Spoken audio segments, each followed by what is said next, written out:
Hello everyone and welcome to the round 20 trade targets and burning questions live stream. Good to have you all here with me again on this Tuesday evening. Apologies, I'm going to have to keep reading the live chat from my phone just for the stream again. So bear with me as I keep looking down just to make sure I can address all of your questions. Just the way that my setup is at the moment, I've only got the one monitor, so that's just how it's going to have to be. But you guys hopefully should still be able to hear me. Let me know if you can't, obviously, in the chat. I can see lots of questions coming in already, which is great. Again, feels like a pretty important week. Obviously, controversy with Manly, so we've lost some players there. I'm not going to get into the whole thing. It's just not worth the effort to get into that. Look, that's how it is. We just deal with it. Losing a few players, obviously like Kamari Olakwatu, probably the most SuperCoach relevant one. Just got the news that Dale Finucane has been charged and will miss 2 games, it looks like. I think it was originally announced that he'd miss 3 games, but now it's been downgraded to 2 games that he's going to miss. So obviously it's good news for someone like Cam McInnes if you own him. That's probably it in terms of actual news. But we'll go through all the topics for the week, try to answer as many questions as you can. There was lots coming on Twitter, lots around like Cody Walker, Matt Burton, for example, a big buy this week. Latrell and Teddy still killing it, people still looking to buy those 2 guys. So yeah, lots of questions to get into. Let me know if you are able to see all the slides as per usual, just because my setup is a little bit different to what it normally is. So I just want to make sure that it still looks okay from your end. So I'll quickly just get into my team, just how I went from last week. So 1242 was on track for a decent week, but brought in Drinkwater, which in the end did not work out very well. Classic overthinking. Didn't go with Val Holmes, the goal kicker. Instead went with Drinkwater, who got hooked with Hamiso on the bench, who's again on the bench, so a bit concerning with Drinkwater, but still an okay score for the week. Small green arrow up to a green arrow of 121 spots up to 2397. So I've been steadily climbing. The concerning part though is the 4 trades that I've got left. So that's the part that I'm going to have to manage. There was a question about how I'm trying to plan around that. Yeah, fly by the seat of my pants is kind of how I'm viewing it, tongue in cheek. In terms of a quick shout out to the group league as well, just before we start getting into everything. So congrats to Jay from Team Virgin, scored 1,432, which is a big score, up to 1847 over a ranking. And in terms of the group league, we've got Shane from Gilly's Crew up in 5th overall, which is awesome, in the top 10. Alex from the Bearded Clams in 15th. So I've actually been messaging Alex on Twitter as well. He had some questions about his team. Unfortunately, he didn't get Tedesco this week, but look, he's still in a really good spot in 15th. So hopefully Alex can continue to push hard, as with Rob, Toby, Talon, Vaughan, Guy, Morgan, James, and Samuel, all absolutely killing it in our top 10 for the group league. And a final shout out as well for our members. So we had a couple of new members last week in Mark Lawless, I believe, and also James Austin. Thank you so much. Guys, this is just a way to show support, nothing more in terms of additional content. Some fun emojis that you can obviously use in the live stream chat as well. The water Manu had to be there after his 191. But yeah, shout out to all of you guys for joining the channel and supporting me. Right, let's start getting into the topics. So I'm seeing lots of questions coming in. So I think what I'll do, as per usual, I'll try to answer the questions as they come, as we talk through relevant sections. And towards the end, definitely we'll do just like straight dedicated question and answer as well. Because I know a lot of you guys will have specific trade questions, which is fair enough. Every team is different. But I wanted to cover this topic of trades because there was something I saw on Twitter about, should I do these trades? I've got 5 trades. If I do these 2 trades, I'll have 3 left. Is it okay for me to do them? So I kind of wanted to cover it a bit more in general. So I've put a little table. Again, there's no rule to this. This is just my initial thoughts. But if you have got, say, more than 6 trades, I think it's fine to use more than 2. And again, same as if you've got 4 to 6. But I think any less, then I would be at the point where I'm trying to maybe just do the 1 trade, if I can. But also just want to mention that if, say, for example, it's very rank dependent. So if you're at a high rank and you need to bring in someone like a Munster or a Tedesco this week, and you've got maybe, say, 2 trades left, those are the kind of times when I say, you know what, it's probably worth it if you're in a high rank and you want to maintain. And then, just cross your fingers that you don't get hit too hard with injuries or restings. But I think generally I'll try to say if you're on less than 3 trades, so say 2 or less, I would probably try to hold, just because there's still like 6 weeks of rounds to come and there's so much carnage that can happen. We saw Manly players going, Jerome Luai's out for a few weeks. Matt Burton, I know while he's very popular, is some doubt about him as well, because I think it was Declan Casey fell on his left knee. So that's something just to monitor as well. Back end of the season, there's always extra injuries because of, the guys, especially guys who come out of Origin, just the load of games. There's usually, I'd say, a chance that, this is not any scientific background, but I feel like there would be a slightly higher chance of an injury as your body is less accustomed, as your body's kind of more worn down. But yeah, that's kind of some general thing on trades that I just wanted to bring up. Like, I've got 4 trades at the moment. I'm still deliberating whether I think I'll definitely do at least 1 this week, but I might just keep it at that and then just run with 3 trades and then use those 3 trades to cover the last 5 weeks. And then I want to try, if I can, still at least have 2 trades by round 24. Ideally round 25, because round 25 could be the week where you have a lot of restings. And that's the difference, is that you can trade a player this week who's got maybe like a 60 average to a 70 average guy. So that's like maybe a 10-point difference that you're getting there. So say over 6 weeks, that's 60 points you can make up. But let's say hypothetically Tedesco gets arrested for the final week of the season, and you've got no trades and you can't cover for him.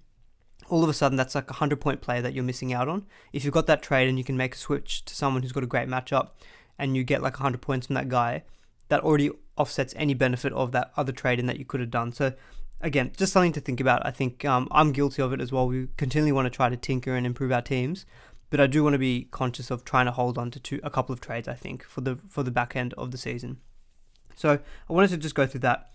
So I can see Peter's just asked, in all seriousness, what is my plan for 4 remaining trades? I think I'm looking at maybe 2 more trades to kind of bring in a couple more guns into my team, and then after that, should hopefully have enough depth just to kind of ride out the rest of the season, and then just use those 2 trades to cover for injuries or restings. So that's kind of what I'm looking at the moment. We'll get into my team a little bit later as well, but that's kind of my initial plan at the moment. All right, probably enough of that. Probably want to get into more player-centric topics. So lots of questions were coming in on Twitter about Cody Walker, Ezra Mam as well. I think a lot of people do have the 5-8 combo of Ezra Mam and Cody Walker. And I think Munster this week obviously is a big target because he's got the Warriors this week. Matt Burton, we just briefly spoke about him. He's been absolutely killing it. He's got so as you can see in this table here, 5-round averages is what I put at the top. I've got the price and then I've got the break even. So obviously people looking at Cody, they can see 112 break even, pretty tough run coming up for the back end of the year. He had a pretty low score last week against Melbourne, so he's probably going to start dropping in cash. It's a good position to target for upside, so lots of people looking to sell Cody Walker. Ezra Mam has kind of done a good job in being a really good cash cow who's been very solid. 55 round average. I think his total average is a little bit higher than that. He's just had a couple of lower scores. So I think what I wanted to answer with this question was, people were looking at selling Ezra Mam or Cody Walker. I would actually sell Cody Walker before Ezra Mam. I touched on it not last week, but I think the week before. A lot of it is draw dependent. So obviously Ezra has got good games that you can just sit him on matchups. So Tigers this week is a great match that you can play him for. The Knights in round 22 is a good one. Eels in round 24, even though I've got it shaded as a red, Eels are not a team that I think you need to be concerned about scoring points against. Like we saw the Broncos already beat the Eels just last round. And then you've got the Dragons at the last game of the season. I think his duel is really handy, 5'8" halfback. It can help you in the back end of the season to cover for those restings and injuries. So I think for me personally, I would actually sell Cody over Ezra Mam. Just looking at the draw, I know Cody can do well against the Warriors in round 21 and then the Eels in round 22. But I don't like Latrell is a different case where he's goal kicking. So someone's already this is the thing, guys. So I did mention it on Twitter that I was a little bit underprepared. Just work has been crazy. I was bound to get something wrong. Yes, thank you for calling me out on that one. Matt Burton is not 516k. He is 617k. Thanks, guys, for pointing that out for me. But yeah, so Burton, I think, is probably the obvious target in 5'8". Now, I would say Cam Munster is probably the number one still for 5'8s if you are looking to get a 5'8 in. Cody to Munster, I think I'm pretty comfortable with that trade this week. I know the Storm have not been looking good, but you've got Warriors and Titans in the next 2. He scored 62 last week when, honestly, I think he should have got an extra 12 points. He lost that try assist he got for I think it was Dean Aramaya's try on the left side. He got awarded the try assist in updates and then he lost it again. So if you'd kept that, you're looking at a 70-plus score in a game where Melbourne just do not look that great. So I think when you've got these 2 weeks coming up, I still think Munster is a big game player. I think he'll probably average close to 80 for the run home. So he would still be my number one target for 5/8. Behind him though, I'd say it is probably going to be Matt Burton. I know there's a lot of hype around Matt Burton. I mentioned it on the Dual Position podcast stream as well, who just came on before me. He feels like Adam Dewey of last year, like that 5/8 goal kicking pod player from a team that's not like a top 8 team, but just seems to do well for Supercoach. All the attack is flowing through Burton. That 5-round average of 79 is not even doing him justice, because he's actually had a 79 average, I think, for even longer than that. Essentially, ever since Mick Potter came in, he's been averaging, I think, close to 80, 81. There's a few really good games there for Burton as well, which really makes him appealing. So you've got Knights this week. I think that's a great matchup. Cowboys, Cowboys were conceding points to the Tigers as well. And the Bulldogs are in a good place, and they are playing at home, the Bulldogs. So that does help them out. Warriors is great. Eels, I think, is a good matchup to target, even despite their being considered a better team. You can still definitely score points against the Eels. Sharks is tough, but then Manly round 25. Again, I think it's a good matchup. Now, one thing I'll probably just quickly call out as well. So you can see these numbers that I've got at the bottom of the table. So what I've done is, this little table to the right of the draw table that I've got for the players, that's the ranking of Supercoach points conceded by teams to 5/8, given that we're talking a lot about 5/8. And so what I've done is I've just added it up for each of these respective players' draws. So therefore, the lower the number is actually the better. And so if you look at it, Ezra Mann, for example, we spoke about, he's got a 50 score, which is actually the best alongside Matt Moylan. But Burton's right behind at 53. So he's got one of the better draws, if not one of the best draws in terms of 5/8, and he's already been killing it. That makes me extra confident that Burton is a good buy for this week. So people selling Cody Walker, I think if you've already got Munster, going to Burton I think is great. He is a pod at the moment, obviously going to become a bit less of a pod because a lot of people are buying him this week. But I think he's a really great purchase. Now, I wanted to touch on Dylan Brown as well. So someone else has just mentioned in the chat, I think Sandy's actually saying Dylan Brown to Matt Burton. So I'm in a kind of a similar conundrum. I do own Dylan Brown. You guys know I've absolutely loved owning him all season. The thing that's difficult with me with selling Dylan Brown to Burton is that Dillbags has still managed to score well, even against the top teams. I was just looking at some of his scores from earlier this year. He scored 100 against Melbourne, 71 against the Panthers, 68 versus the Sharks, 62 against the Cowboys. Because he's got such a good base, he can give you that really solid floor. My concern with him is that I'm just not sure if he's going to hit those kind of 80, 90 plus point games though. I feel like he's not going to let me down. He'll probably get me between 55, 65, 70, which is nothing to shy away from. But when you've got these other options like Burton, who've been hitting 120s, 130s, I think Burton's consistently gotten over 85 as well. It does make me think, is it worth maybe doing that trade? So it's kind of, I'm just trying to balance out that whole, let's say for example, if I think Dillbags will score 60, let's say 60 average for the rest of the season. Let's say Burton scores 80 for the rest of the season, or maybe 75 just to be a bit more conservative. That's a 15-point difference in average. So looking at that over the next 6 weeks, you're looking at 60 plus 30. You're looking at a 90-point gap, which I think I feel like if the trade is going to net you close to about 100 points in gain over the next 6 weeks, that's kind of where I think it's just about worth it. So I'm really on the fence with switching Dylan Brown to Matt Burton.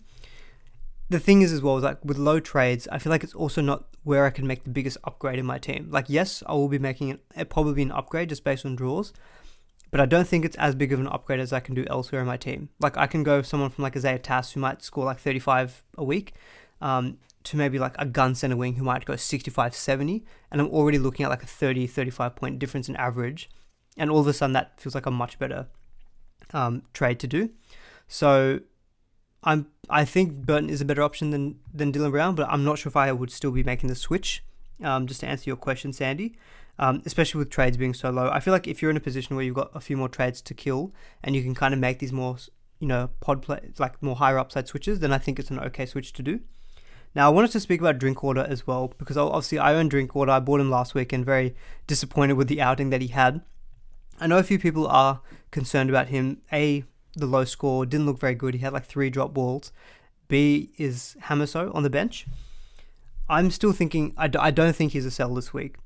Dragons is a good opponent for opposing 5/8s. If you look at that table just to the right there, they're 4. Sorry, not 5/8s. I probably should also mention that obviously Drinkwater plays at fullback, so his numbers are probably going to be slightly different, I think, to the majority of these guys here.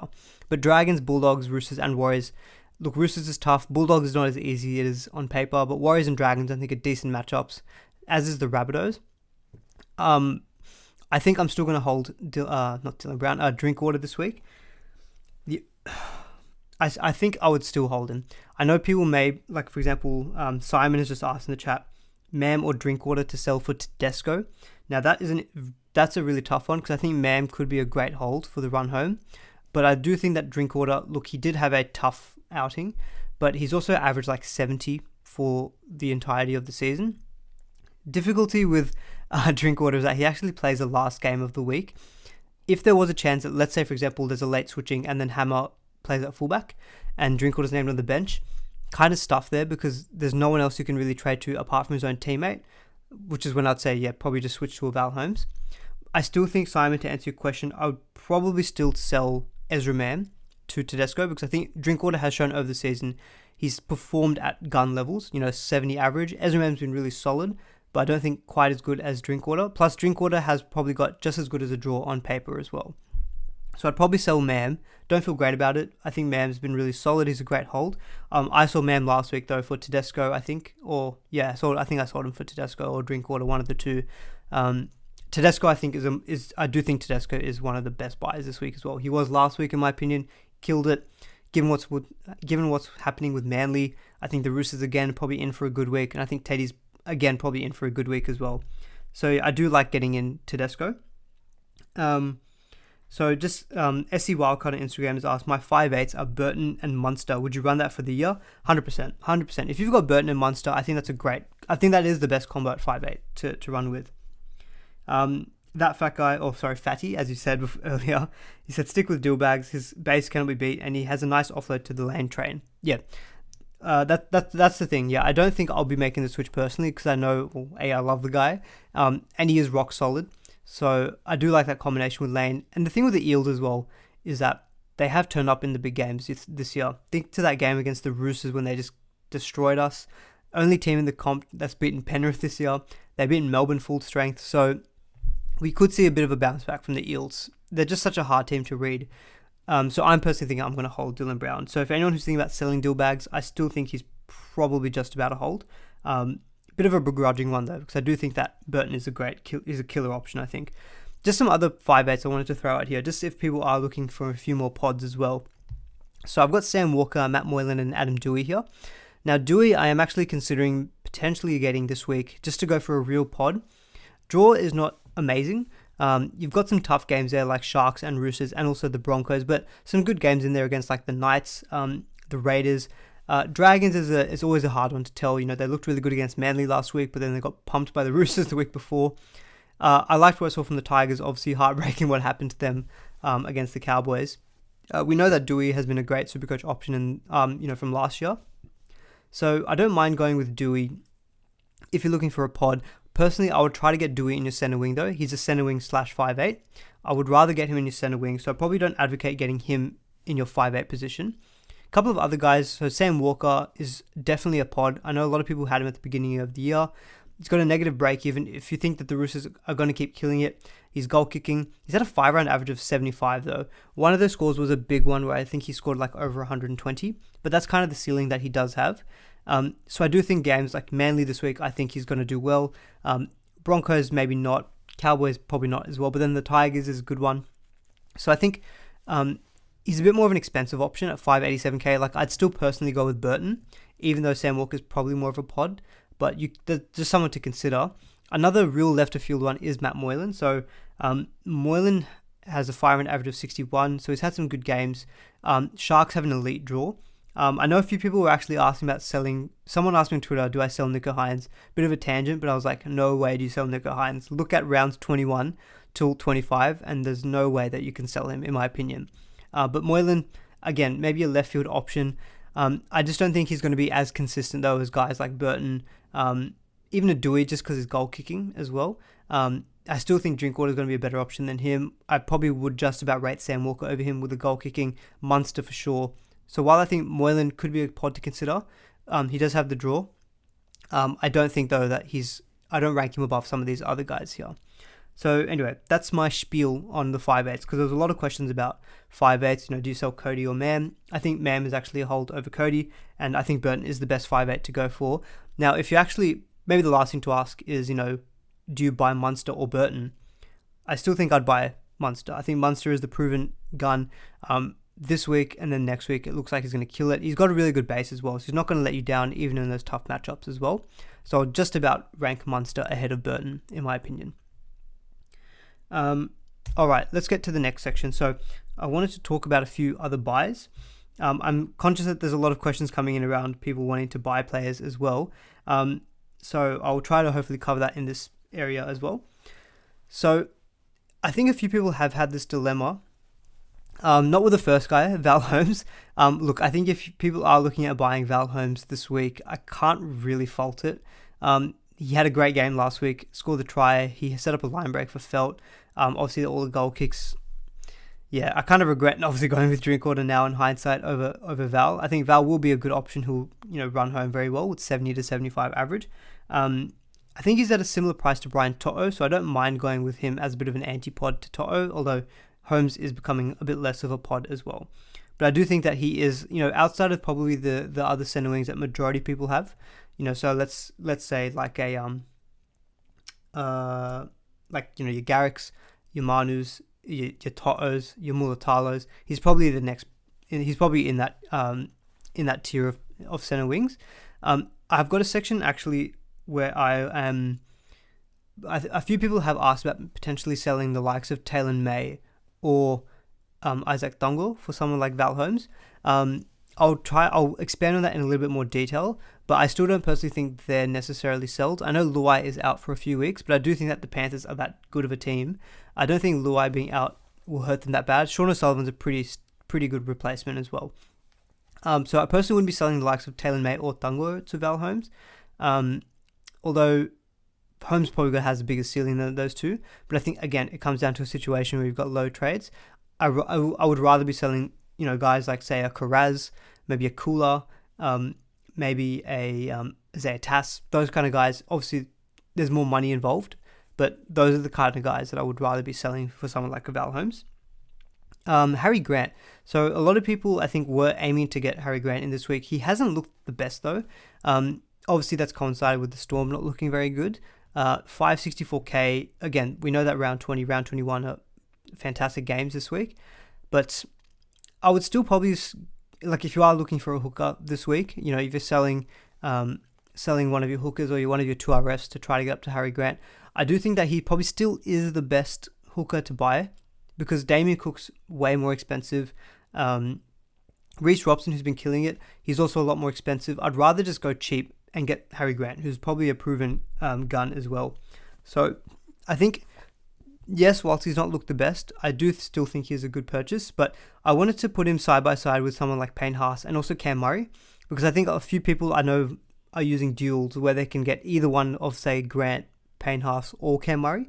So I think instead of saying, yeah, Grant's a good buy, I wanted to try to tier it up with the likes of a Payne Haas or a Kamari. So I do think that Grant still is a better buy than Payne Haas. I know Payne Haas absolutely killed it, scored like 105. Even if you take away his try and his line break, he still would have ended up on like 70, 75. The thing is, though, is that Grant got 62 points in a well-beaten team. He did get 12 points from forced dropouts, but even if you take that away, probably still would have scored about 50. The thing is, though, that Payne Haas, I don't think will have the ceiling of someone like a Grant. Grant scored like 130 earlier this year. It's just a bit of a fear factor as well, and I think a lot of people might be turned off Harry Grant this week. A lot of people are buying Payne Haas this week, and for good reason. I do think he is a great purchase. But yeah, I still think I'll just about buy Harry Grant over Payne Haas, despite him not looking good. More just because I think floor-wise, they're not too far apart. Payne Haas obviously probably has... Sorry, let me rephrase that. Payne Haas definitely has a better floor than someone like Harry Grant. I'm just thinking upside, though. So I probably would buy Harry Grant over Payne Haas. Now, Cam Murray, though. Would I buy Harry Grant or Cam Murray? I still think I'd buy Harry Grant. I know it might seem a bit silly because Storm are not looking good at all. But again, I'm still thinking ceiling. I think Murray is going to be rock solid. He's going to get 65, 70 a week. but I just don't know how often he'll get those 100 plus point scores.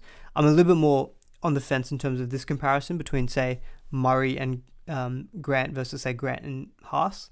I still would probably go with Grant. He probably still does have the better matchup and better draw, I should say, for the run home. Obviously, that's not as important for these guys. They're all forwards. But yeah, I still probably would buy, I think, Harry Grant just over Cam Murray. Hopefully that helps some people who are looking at that dilemma. I know the Whisperer's got that dilemma. A few guys in my DMs were asking about the same thing, whether like, well, I can buy Harry Grant or Payne Haas or Murray. Which one should I buy? I still think Harry Grant. The price is a good price as well. But yeah, not an easy decision at all. And another guy that I think a lot of people might be looking at this week is Joe Tarpany. Raiders have got a fantastic run home. He scored very well again last week, scoring I think about 73. But if you're buying Joe Tarpany this week and you don't own Payne Haas, I'd be buying Payne Haas over him. Just saying that because of the 170k price saving. Hopefully that price is correct. I haven't stuffed it up. But I would buy Payne Haas over Joe Tarpany. So I might just quickly look at the chat because I've been kind of ignoring it for the last few minutes. So there'll be a few questions I think about some of these guys. So let's quickly tackle some of those. So Jonah's asking, is Clemmer to Haas too sideways? I do think it's a bit too sideways. Again, a position like front row forward, Clemmer's probably going to go about 65 a week. Haas is probably going to go about 70, 75. You're looking at about a 10-point gap. But I think that you can make probably bigger jump ups elsewhere in your team. So I personally don't think that's much of an upgrade. So I'd probably not do that particular move. I do think it does feel a tad sideways. David's asking, since you already have Kalamatangi, should you avoid Cam Murray? I don't think so. They're two very different players. I know the reason probably behind that is because obviously the draw for the Souths is pretty tough. But Kalamatangi is a guy who's more reliant on those attacking stats, which he got last week against the Storm. Murray is more of a solid worker who probably will still get some attacking stats because, the Rabbitohs, if they make any inroads through the middle, he's likely going to be involved in that. I don't think there's any issue with getting Cam Murray if you already own Kalamatangi. Rabbitohs are obviously in a good place at the moment. Yes, the draw is tough, but they're both forwards, so it's less of an issue for them. They can get more base points than, say, attacking stats. So no, don't think you need to avoid Cam Murray necessarily just because you own Kalamatangi. Sandy's asking, is Kalamatangi or Cam Murray the better pod? Would you trade Azayo, Lolo, Hamoli, or Matto for either? So between Kalamatangi or Cam Murray, I would prefer Cam Murray. I think he's just going to be a lot safer of an option. He's going to give you more 60s and 70s. Kalamatangi, I think his base has been up the last few weeks. He's scored around about 55, I think, in base. But I think Murray's is up around the 60, 65. So I do think I'd still take Cam Murray, although I can't remember Kalamatangi's price off the top of my head. But I definitely would probably still bring in Murray. In terms of would you sell any of Azayo, Lolo, Hamoli, or Matto, I think I'd sell Azayo. So Azayo scored about, I think, 44 last week. Just with him, I don't think he's got the ceiling of either a Kalamatangi or a Cam Murray. Panthers, I think, are in a position where they can also rest their players a little bit more. Rabbitohs, I don't think, are as likely to be doing that kind of thing. Murray may be in round 25, but even then, I would still take him over Kalamatangi, and I would probably do Azayo out for him. Tamalolo's got the good draw. He got some attacking stats last week. Hamoli, I know a few people have actually looked at selling Hamoli this week. I personally feel that Hamoli is a top 3 or 4 second row forward, and I think just missing this week, I'd probably still hold. And Sandy, if you own Ryan Madison, he's fit and he's playing this week, I would probably still keep him because he has got a bit more of an upside than, say, an Azayo. So I probably would do Azayo to Cam Murray. If you can't make that money work, then yeah, I'd say Kalamatangi is probably fine as well to bring in, although I can't remember his price though off the top of my head. Talon, again, on 2RFs, he's asking which 2RF would you bring in? Had initially thought Murray, but the bunnies run home is making me iffy. Yep, kind of spoke about that a little bit. So I don't think the draw is as much of an issue for someone like a Cam Murray. So I don't think you need to worry about the run home for them. And the way that they're playing, I think he's still got the ability to get attacking stats. Like, it wouldn't surprise me in round 21, he just, darts over for a crash play or something, even against the Eels as well. Aside from him, the only other 2RF I think who's got a ceiling is probably Dave Fafita. Haven't really spoke about him, or probably won't plan to speak about him that much in this stream. Spoke about him quite a bit in the last 2 weeks, but he scored 69 last week. Week before he scored 75, so definitely as well another pod that you can consider. Would you trade Joe O to Haas or keep Joe O? This is from Baxter. So I can't quite remember Joe's numbers. Let me just quickly bring it up on the app. Sorry. So I'm going to quickly have to jump off the live stream. So I know Joe has been named at prop again this week. I think they've been doing it ever since they put Hastings into lock. So he scored 70 last week, Joe. And look, he's been really solid the last few weeks as well. Like he's got a 5-round average of 66. The duel is also very handy. So no, I don't think I'd be doing Joe to Payne Haas. I'll quickly just go away from the chat just for a little bit, just to talk about these last two guys. So I've got Adam Reynolds and Jackson Hastings. So reason I've got Jackson Hastings there is I think a couple of people did buy Ponga last week. So they're obviously in a position where Ponga is pretty cheap. I think he's like sub 500k, and he obviously looks like he's going to be ruled out for the season. So I think Hastings, if you are looking to go someone at the same price range, via duels, because Hastings is available at 5'8", I don't mind going with Hastings. That this lock roll for him, since the last 2 weeks since he's played there, I think he scored 82 and 62. So he probably doesn't have the ceiling though as some of these other 5'8s, which is a bit of the downside with him. But if you really are strapped for cash, like say for example, I don't know, let's say you've got one trade left, and you have to sell Ponga, and you can only afford someone around his price range, then I'd probably go with Jackson Hastings if you've got deals. Otherwise, another option is maybe like a Will Kennedy from the Sharks. But I don't mind Hastings, but he probably doesn't have the other upside of some of those other 5'8s that we spoke about. And Adam Reynolds. I wanted to give Adam Reynolds a shout out because I think a few people are looking at selling Mitchell Moses this week. Now, for me, halfback is pretty set at Cleary and Hines. If you've got Hines at fullback and you're looking for a spare halfback spot, I don't actually mind going with Reynolds. I think he's got a season average of about 65. Scored 94 last week. We spoke about Ezra Mam earlier. Really good run home. He's goal kicking. So I honestly don't mind him as a pod. He's at a good price now as well. A few weeks ago, he was about plus 600k, which I thought was a bit expensive. 537k though for Reynolds, I don't think it's actually as bad of a price. So if you are still looking, like I know a couple of people I think I saw still had Pappenhausen, and I think they needed to trade. If you've got Hines, I don't mind going. This is a real flyer pod, but going with an Adam Reynolds. I'll quickly answer this question. Actually, it's from Oliver. Thoughts on Erin Clark? Yeah, look, Erin Clark, similar to Hastings, since he's been played at lock, he's actually been really good. Just don't really trust the Titans. I can't even remember what position he's in. I think he's only in the hooker spot. Again, look, if you're looking to antipod someone like a Harry Grant, and you want to save some money, I don't mind it. If he keeps playing as a middle forward, he might keep pumping out good numbers. So yeah, again, probably a good budget option at hooker. All right, let's get into some of these sell candidates. So I won't speak too much about Cody Walker. We spoke a lot about him. Cooler, again, not playing this week. I think with a break-even of 65, it's a good time to probably cash in on him. 512k, so it's a good price to sell. So I've put a few guys that you can potentially consider selling for. Now I've gone specifically in their own positions, but I have included some players where you can switch via deals. I think Val Holmes probably is the best kind of option to go for if you've got that cash. If you haven't, someone like a Ramian is decent. Nick Meaney has got a nice 2 weeks coming up, although I don't love the Nick Meaney one just because of the Storm's current woes. And I've got Addo Carr if you are looking to get a piece of the Bulldogs backline. I can't believe I'm saying this beginning of the season. But yeah, look, Addo Carr. Only issue with Addo Carr is that he scored a hat-trick. And look, there was no line breaks with two of them because they were like intercepts. But I don't think he cracked 100. And looking at this list that I've put together again, I probably would push Adam Dewey a little bit higher than that. I'd probably put Adam Dewey just behind Val Holmes. Because I do think that Dewey and the Tigers, look, really good performance from them last week. So Max King. So I'm in a position to this where I own Max King, and my plan has been to sell Max King. I've got the money to sell him to like a Joe Tarpney, or I can go a little bit cheaper and go to like a Payne Haas. But then like a 5-round average of 62 for Max King. He scored 62 again last week. I'm kind of happy, I think, to sit on him until Luke Thompson comes back. Again, he wasn't named this week.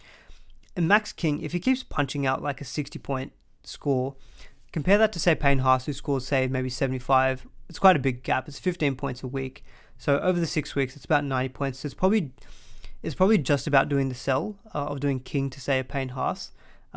But with my trades, I've got 4 trades left. And I think if others are in a similar position where they've got low trades, I'm looking at using my money to instead maybe upgrade someone like a Tass to like a higher upside guy, like a Dewey, maybe a Val Holmes. I feel like that kind of an upgrade is a better way to use my trades compared to, say, swapping King to Haas. I feel like I won't call that a sideways move. I think it's an upgrade, but I don't think it's as big of an upgrade as, say, going from a, as say like Tass to say like a Val Holmes, for example, where Tass is probably going to get me like 30s and 40s, tough run home. Val Holmes could be getting 80s, 90s, 100s. So that's where I sit at the moment with Max King. I was thinking of maybe trading him out this week, but I've started to maybe cool off from that thought just a little bit. Mitchell Moses, I think, is a pretty easy sell. We saw it earlier with Dillbags. Parramatta do have a pretty tough run home. So I think getting in someone like Cleary this week is going to take even more of the responsibility with Luai out. I think he's probably the number one buy, then probably Hines, and I'd probably put Reynolds in third. Cherry Evans had a poor week last week. Again, just with Manly and this week, what's happened with them, I don't think it's a good week for Cherry Evans either. So I'd probably skip out on Cherry Evans and instead go with someone like a Reynolds if you are looking at selling Moses this week. Now, I did see a question actually about Cleary. I wanted to quickly bring that up. So James had a question about halfbacks. Now that we're just talking a bit about halfbacks, he said, just based off their averages and their run home, which way would you rank DCE, Adam Reynolds, and Hughes for the rest of the season? So I think I'd probably rank him as of this week, probably Reynolds, Cherry Evans, and Jerome Hughes. So Reynolds, I think, him and Cherry Evans have got a better draw than Jerome Hughes, which is kind of why I'm turned a little bit off Jerome Hughes. Reynolds has got the goal kicking, which I think is really handy. Doesn't have the base, but all the attacks going through him, you'd say, for the Broncos. And the Broncos are in a good spot at the moment as well. So I think I'd probably rank him Reynolds, Cherry Evans, and Hughes. Now, James has got this question actually about selling Cherry Evans. So I think this is an interesting one. He's got 2 trades left, and he's thinking of doing this trade. Cherry Evans and Cody to Teddy and Burton / Munster. Now, this is a really tough one where you've got 2 trades left, and let me know in the chat as well, James, if that's 2 trades before you do those or after. Because if it's before, that essentially means you've got no trades left. So I think Cherry Evans to Teddy, I think originally I would have said no, I wouldn't do that. But this week, seeing what's happened with Manly, I do like the move. I do think it is an upgrade going to Teddy. Teddy could go massive again this week. And then, Cody to one of Burton or Munster. I would probably still go to Munster out of those 2. But look, just have fun with it. Get the guy who's going to score well this week. If you've got 0 trades after this week, just try to ride it out, I guess. But no, look, I think those are 2 upgrades there, I'd say. Okay, I tried to find that question about Cleary. Let me just scroll up a little bit more. I think someone had said something about Cleary being disappointing. Oh, here it is from Peter. He said, Nathan Cleary's been disappointing. You don't own Nick and Hines. Thoughts on this trade? Look, Peter, if you're looking at selling Cleary to Hines, that's a no-go in my opinion. Like, for me, Cleary is just a must. You keep him. There's very few guys who I think you just have to kind of just trust in them. They're playing in the best team, goal kicking. He scored 70 points last week without any attacking stats in a pretty tight game against the Sharks, which is honestly extremely impressive. So for me, for me, Cleary is an absolute hold. Jaden's asking for a friend, Moses to Reynolds. Yeah, no, we've spoken about it. I think it's a really good trade. I actually quite like it. It's a nice pod move going with the Reynolds because he's goal kicking as well. Ben saying he went Walker to Teddy. Yeah, look, Walker to Teddy. Obviously, if you've got those duels, I think it's a great upgrade to do there as well. Now, I won't speak any more about the whole Teddy Latrell thing, I think, after this little section, just because we've spoken about it for so much the last couple of weeks. I think I saw it very early in the chat. I think it was actually the first question in the stream was, hey, Mar, would you go Trell or Teddy for the run home? I still think I'd go Tedesco. I think Roosters have just got a slightly better run home than the Rabbitohs. And we saw Tedesco, massive ceiling on him as well. So, and I think they're pushing a lot harder for the top 8 than, say, the Rabbitohs are. So I think there's a bit more incentive for the Roosters as well. So yeah, definitely would probably still go, I think, with Teddy. Latrell, 100% though, number 2 for fullbacks. Okay, a couple of other sells. So yeah, we've got... Yeah, so I've already mentioned, I think, with Drinkwater, I don't think he is a sell this week. Even if, say, you wanted to go to like a Teddy, I think Drinkwater with the draw that he's got, I've got faith that hopefully he can turn it around. It might blow up in my face with 121 break even. He could be worth nothing next week. But I don't think I'd be selling. It was a bit of a down game for him, but I think he will come good. Penasini, I think, is an easy sell as well, as is Kalamatangi. I don't think I really need to speak about those two much more. Only thing I'll say with Ponga is we've mentioned a couple of cheaper options that you can maybe go to, maybe a Hastings via duels, maybe a Will Kennedy if you're looking for a more cheap option. But realistically, though, I think I would just try to find ways to make the money and get up to your Teddies or Latrells, because I think they are the best options, and I think will well outscore those cheaper guys. Okay, so yeah, quickly wanted to talk a little bit about the whole Taylor May and Isaac Dungo part. I don't think too many people were actually asking this question. I saw a couple of questions about would you sell them for like a Val Holmes, because a bit of concern about, Jerome Luai out for a few weeks, is that going to affect them? I personally still will hold these two. So the way that I've done the color shading for these two is actually the color shading for the teams in terms of SuperCoach points conceded to center wings. And so you look at that on paper and say it's a pretty tough draw, but then when you break it down in the way of SuperCoach points conceded, Eels actually concede quite a few points to the edge players, specifically actually right wingers. They concede a lot of points to right wingers, which is Brian To'o. I think he's going to have a good week this week. But yeah, I think this week's a good week for the pair of them. Raiders, I think, yes, they're good, but Panthers are just Panthers. Storm, we've seen that their right-hand edge defense with Marion Seve and Grant Anderson has not been very strong. So I've got no issues having Taylor May and Isaac Dongo versus them. Rabbitohs, I think it's a fine matchup for points. Warriors is obviously great. Sorry, I've got some of the rounds here wrong. They're obviously not round 14. That should be round 20 to 25. So I'll make sure that that's fixed when I eventually post this up later on Twitter. But I think for me these two guys are still holds. I know a few people have looked at selling Taylor May. He's kind of cooled off a little bit. He's now got a 65 average compared to, I think earlier this year he had about a 71. But I just still think Panthers, like any game, anytime, these guys can go big. So for me, they're still holds. And again, I don't think they're probably the best use of my trade outs. Like Sandy, I see your question here as well. You're saying you've got Taylor May, you want Val Holmes, but you don't have enough money. Look, to put it into some perspective, Val Holmes' season average is lower than Taylor May, and it's about equal with Isaac Dongo. So, look, I think yes, Val Holmes has done better recently, and look, he probably, in fairness, will probably still outscore these two, but I still think that these two are fine holds, just with the way that the Panthers are. Okay, I had this little section from Joey Manu from last week, but I'll keep it again for this week. I think we haven't really spoke about him, but yeah, if you don't own Manu, it's going to be a scary watch again this week because he's been named to play. Sea Eagles not looking good, but I still don't think I'd pay the 800k for him when he's playing at center. Like, I'm pretty sure that Latrell's cheaper, Tedesco's cheaper. I think they're better purchases that I would go for instead of Joey Manu, because I know obviously the week before last he scored massive and he didn't play last week. I still think playing at center wing, I don't think 800k is what I would pay for him. I'm just going to leave it there. I'm not going to talk much more about Manu. I don't think it's a massive talking point for this week. Quickly, we'll get onto Market Watch. So look at top 10 trade ins and outs. Hopefully, I've covered the majority of these. I'll try to fly through these a bit quicker just because I'm conscious that there's a lot of questions coming in. I want to try to answer as many of them as I can. In terms of the trade in, so Haas, Tedesco, Val Holmes, Munster, Latrell, Burton, Murray, Grant. We've probably spoken about all of these guys. Jojo Fafita. I wouldn't view him as like a cash cow. I'd view him just as a downgrade option if you are looking to create funds, because he probably looks like he has locked up the spot because Corey Thompson actually got taken out of the side before Jojo Fafita, so he's probably locked in you'd think for the rest of the year. So I think if you're looking for a downgrade option, he's fine, but I wouldn't be looking at him as anything more than that. Now, Joseph Suwali, or actually as I heard on the Bloke in the Bar podcast, it's actually apparently it's Suali'i is actually how you pronounce his surname. I might need to double check that, or if anyone actually knows the pronunciation, let me know in the chat.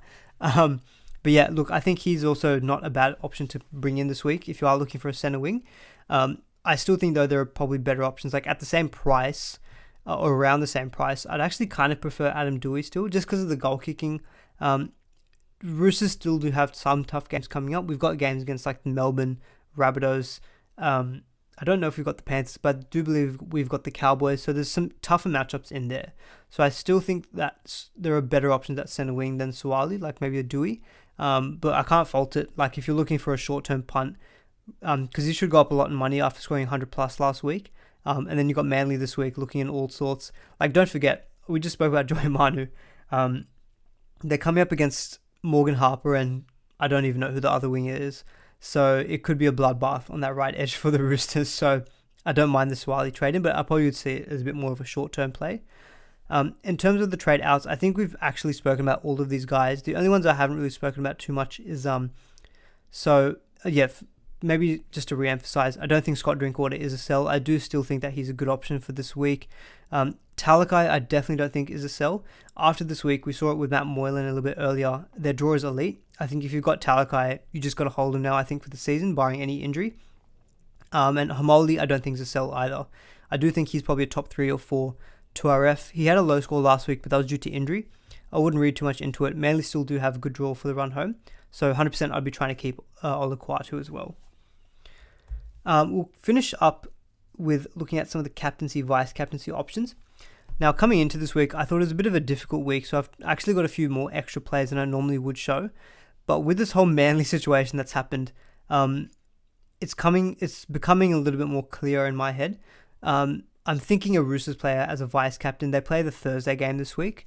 I still don't feel comfortable straight captaining just because you've got that vice captain and captain that you can play with. So I think for me, it's probably going to be a VC Tedesco. I did see some questions earlier, I think asking vice captain Teddy or Manu.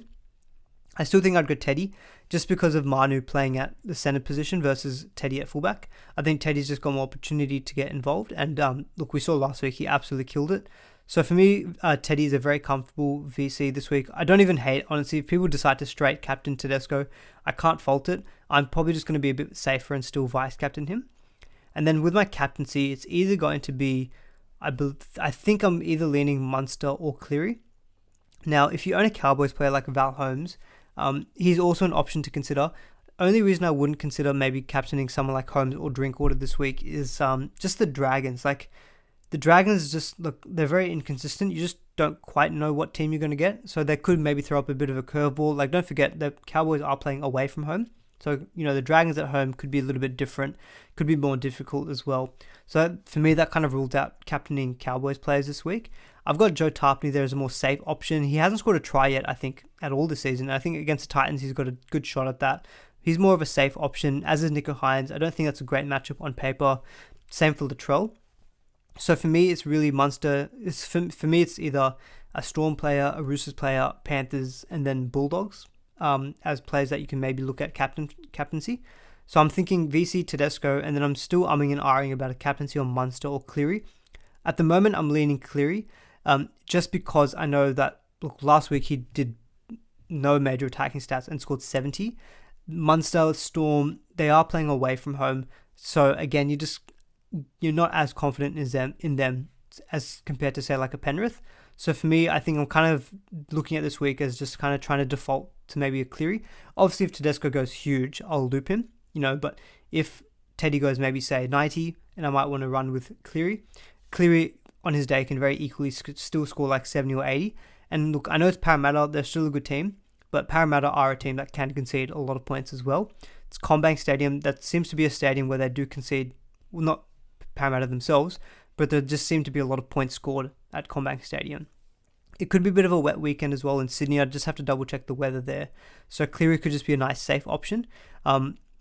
Honestly though, anyone who's buying Burton this week, and if you've got him against the Knights, and if he's good to go, Newcastle concede a lot of points to spine players.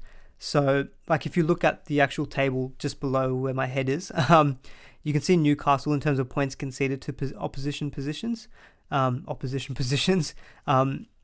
to fullbacks, fifth to 5/8, fifth to hookers, seventh to halfbacks. They're one of the worst teams in actually defending points to spine players. So yeah, for me, I'm thinking Burton would be a great pod captain because he's got a decent floor as well with goal kicking. But yeah, I'm thinking VC Teddy, Captain Cleary for me at the moment. Sandy, you do make a good point. Isn't Latrell a safe 90? He is, but I do think that the Sharks are a really good defensive team. They definitely performed quite well against the Panthers. I'd say, on current form, Sharks are a tougher opponent than the Melbourne Storm. So even though Latrell got 99, I think he scored last week, I do think one of his try assists was a little bit fortuitous, as as a biased non-owner, that one that he passed over the top to Jed Cartwright, and then Jed Cartwright ran quite a bit, and then he passed onto his winger. They gave Latrell the try assist. Without that, you're looking at at least 15 to 20 points less, which is still a good score. Don't get me wrong, but I don't think the matchup is as easy on paper. So I wouldn't be looking at Latrell this week. Still, I would try to target some other players, and I think Teddy is going to be a massive option this week. Maybe a Manu, but I do think Teddy's a better vice captain than him. And then I think maybe Cleary captaincy against Paramount is where I'm looking at the moment. All right, that's kind of all the content stuff that I had. So I'm just going to quickly flick to my team and see if this works on stream. So I've got the stream up on my phone, so I can actually check this out. I won't actually really talk too much about my own trades because I'm really up in the air at the moment with what I can do. Originally, what I was thinking was Max King out for like a Joe Tarpany, which I can afford. I've got like 280k in the bank. I've got a lot of money. So I can do King to Joe Tarpany, or I could go for like a Payne Haas. But just with Max King being okay, I'm thinking I might keep it. What I could do instead is maybe trade out Isaiah Tass. I've got 654k, so I'm just short of Val Holmes, which is a little bit annoying. So I can't go from Tass to Val Holmes straight away. If I could, I would have done that. So instead, I'm trying to see if I can maybe just do a trade in one move and then save the other trade. So in terms of looking at players, and I can afford, if I just look at who scored well last week, Adokar did come into my thinking, but I'm not sure if I'm ready for that roller coaster yet. So I'm probably leaving him. Dewey's someone I did consider. Just the Tigers, I thought they had a really good game. A couple of good matchups as well that they've got. I think they've got the Knights in rounds 21. So Dewey is someone that I've looked at. I can make that trade work in terms of funds. I've still got 138k in the bank. So that still leaves me with plenty. If next week, for example, if I want to do Max King to Payne Haas, I should still be able to afford that next week. And then that leaves me with 2 trades and probably has my team sorted for the run home. Only other thing I might think about doing is maybe taking out Dylan Brown for like a Burton. Burton I think is going to be a great option, but yeah, I just don't know if I can take out Dylan Brown. So let me just quickly check my settings. I think I've actually not. Oh no, okay. Hopefully, can you guys see my team? Let me know in the chat if you guys can actually see my team, because I've got my team up on screen at the moment, but just with my settings, I'm not sure if I'm doing everything the best. Anyway, that's what I'm thinking for initial trades at the moment. Even if you can't see my screen, it doesn't seem like you can. All right, so what I'll do now, we've gone for about 55 minutes. Wow, I've been talking a lot. So what I'll do for the next 5-10 minutes, we'll just do straight questions. So get your questions coming in. Apologies if I'm not looking at the screen, it's because I'm looking at the chat on my phone. That's all I've got at the moment.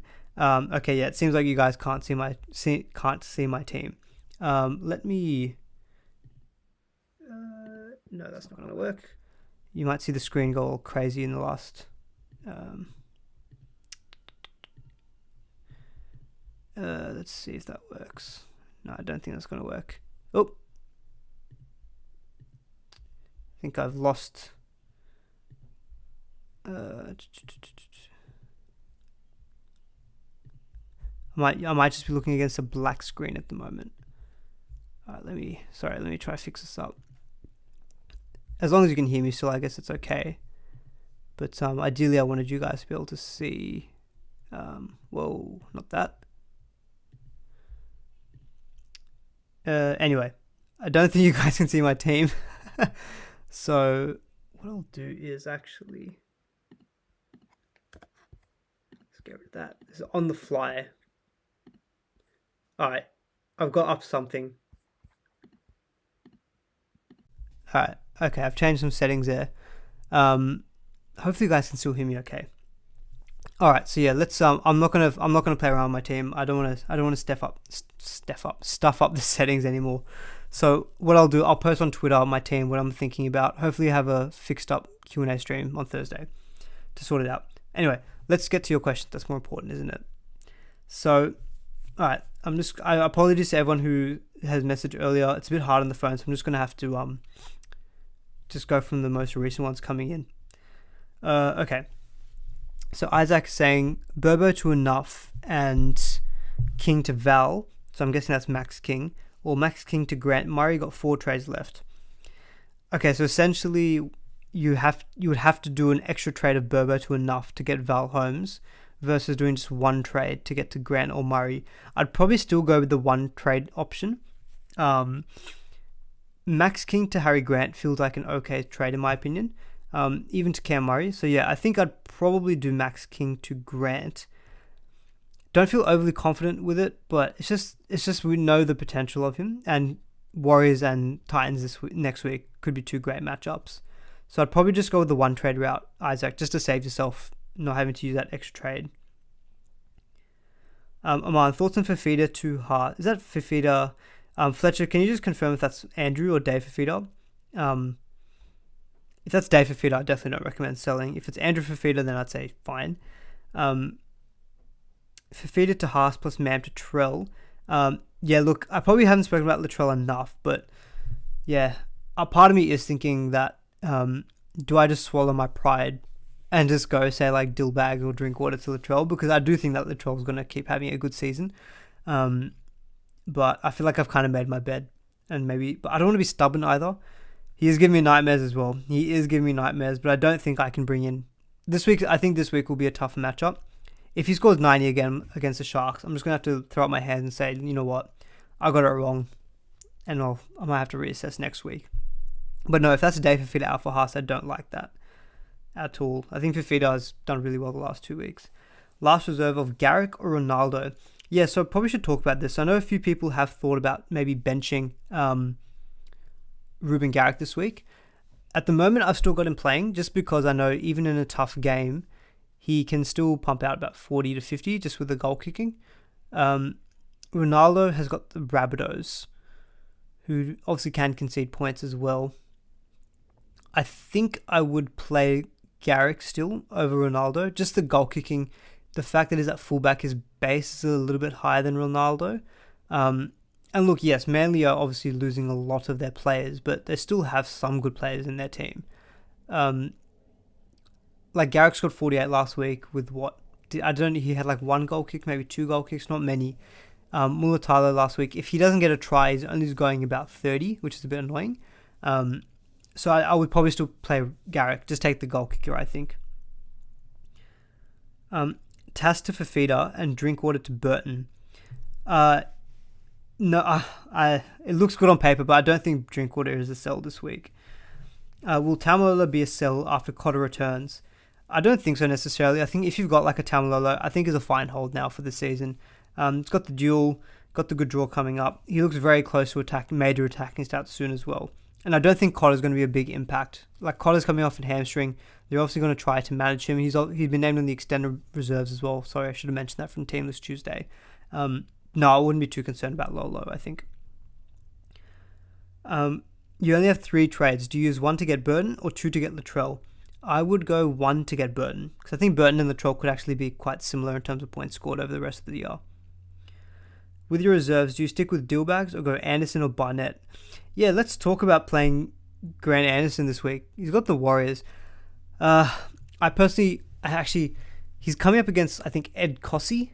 And the last time Cossey versed a Melbourne winger was Xavier Coates. And Xavier Coates scored about 120 points, something ridiculous. I think he scored 4 tries. I don't think Grant Anderson's quite going to get that. I haven't really considered playing Grant Anderson. I just think he's going to be a little bit hard to predict what he'll get. So for that reason, I'm probably just not playing him. Like, I'd probably still play Taylor May, Isaac Dongo over Grant Anderson. Jonah's got actually a very similar question. Yeah, it says, do I play Grant Anderson versus the Warriors and Hoyter versus Tigers over Dongo and Taylor May? I'd probably play Hoyter, however you pronounce his name. But I'd play one of at least Isaac or Talon. Which one of the two? I reckon I'd still play Talon. But last time I made that decision and Tongo burnt me. I just think the wing spot for the Parramatta Eels can be a bit of a weak spot. So I'd probably play Talon May and Hoyter, Jonah. With your reserves, do you stick with Dillbags or go Anderson or Barnett with much better fixtures? Yeah, I'm still at the moment looking at playing Dillbags. He scored 71 against Penrith last time he played them. I rattled off some of his numbers earlier as well in terms of scores that he's got against top teams. So you've got he scored like 100 against Melbourne. I think his base is that good that I think I'm happy to still play him this week. It might just be a 55-60, but I don't think Barnett or Anderson are going to punish you that much more than that. So I'd probably still play Dillbags. 2 trays left. Best keep them for round 25 potential restings. Yeah, kind of spoke about this a little bit earlier. I think if you've got 2 trays left and you've still got, you're happy with the majority of a team, then I think, I would try to hold on to those trades as much as I could. Is Talakai to Murray sideways? I think so. I don't think I'd be selling Talakai. Sharks run home is really good from next week onwards, and I think if you've got Talakai, he's probably just now a hold, I think, barring any injury concerns with him, which I don't think there are any. Cody to Burton plus Kalamatangi to Murray. No, second one I think is sideways, CW edits. I think Kalamatangi, if you've got, just kind of ride him out, I think, for the rest of the season. You saw good signs from him last week. So, look, Cody to Burton, block that in. I think that's a great trade, but not Kalamatangi to Murray, in my opinion. Mam to Burton or wait? Now, I would probably sell Ezra Mam for Matt Burton. I think the upgrade there is quite good. Mam can probably score 55-60 for the run home. I think Burton could be a little bit higher than that, but I think that Burton's just got a bigger ceiling than Ezra. Ezra this week does have actually, that's right. Ezra does have the Tigers this week. Burton's got the Knights though, doesn't he? Jeez. You would like Burton. I think, I still think I'd do it, because the Tigers obviously did look better last week. But I'd just wait and see with Burton's leg injury, because he did cop a knee knock. So you obviously just want to make sure with late mail that he looks okay, but I haven't really heard too much about it. So I think he probably is fine to go. Okay, let's see. A lot of questions coming in. Isaac says 4 reserves: Coruscant, Haas, McInnes, Cherry Evans, Drinkwater, Hines. Okay, well, Hines 100% has to be played. Drinkwater, I think you have to play him just with the matchup. Haas, I think if you own, you have to play him. So that's 3 already. So then it's one of Coruscant, Cherry Evans, or McInnes. Panthers versus Parramatta. Cherry Evans versus... I think you can leave out Cherry Evans. I think I play Coruscant over McInnes. I think just with Luai being out, that might mean a bit more responsibility with Coruscant.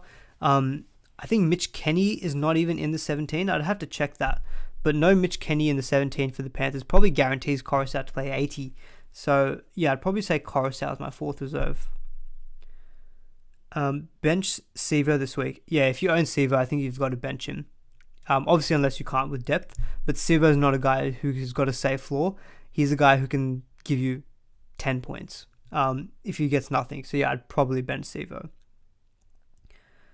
All right, let's keep going. Dino says, Mam, Drinkwater, or Walker. Cut 1, 2, or 3. 15 trades. You got 15 trades. You are a head-to-head player. Okay, makes sense. But you've got more trades than you can use for the rest of the season. You can only use max 12 unless you've got boosts. Mate, Dino, if I were you on a head-to-head, I'd probably sell Mam and Walker this week. Hold Drinkwater for the matchup. Well, actually, Mam's got a good matchup as well, doesn't he? If there is doubt about Drinkwater, then yeah, like Cody and Drinkwater, I'd say Cody for sure. I think you'd sell, and then one of Mam or Drinkwater, probably Mam. I think just Drinkwater has probably got better upside than him. Rahul says, how many rounds are there in the finals? 4 rounds: 21, 22, 23, 24 are your 4 weeks of finals for head-to-head and Supercoach. Play Anderson or Lomax. Dragons have got the Cowboys. I feel like I'd play Lomax, so he's been rock solid. Last week scored 60, not doing too much. I think Lomax is probably a perma play. Fast and dry conditions forecast this weekend in Sydney. Yeah, I haven't really looked at the forecast for Sydney that much. And yeah, Peter makes a good point. Warriors are a much tougher matchup in New Zealand. That's a good point, and it makes me a bit more cautious about recommending you play Grant Anderson as well. How far off first overall is still achievable before we are out of reach? Now, this comes from Taylor Redden. Now, I will quickly shout out Taylor because he posted on Twitter, I think you're about my Twitter notifications always blow up. It's hard to scroll back and see them. But let me look at the overall rankings. Talon is ranked. Where is Talon? Unless your name is not Talon in in the app. But he was killing it. 44th. I think you're 44th Talon from memory. So you're on 22,375. Overall leaders on 23,020. Jesus. So he's about 650 points ahead. In 6 weeks, I feel like he's out of reach now. I feel like just about. I mean, go for broke, go for it. Don't stop, go for it. The thing is though that's a big points gap. That's like over 100 points a round. Yeah, I'd keep going for it.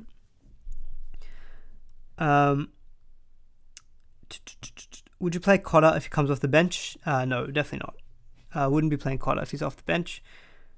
Angus Crichton, a good buy. Yeah, I mean, he scored a try last week, which obviously helped to boost up his score.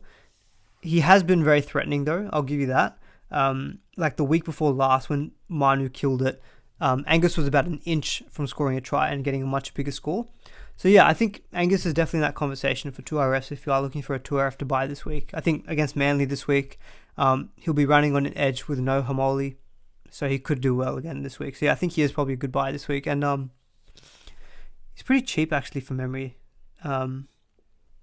Maybe a shade better than Murray actually, but I think Murray is more of your season keeper than Crichton.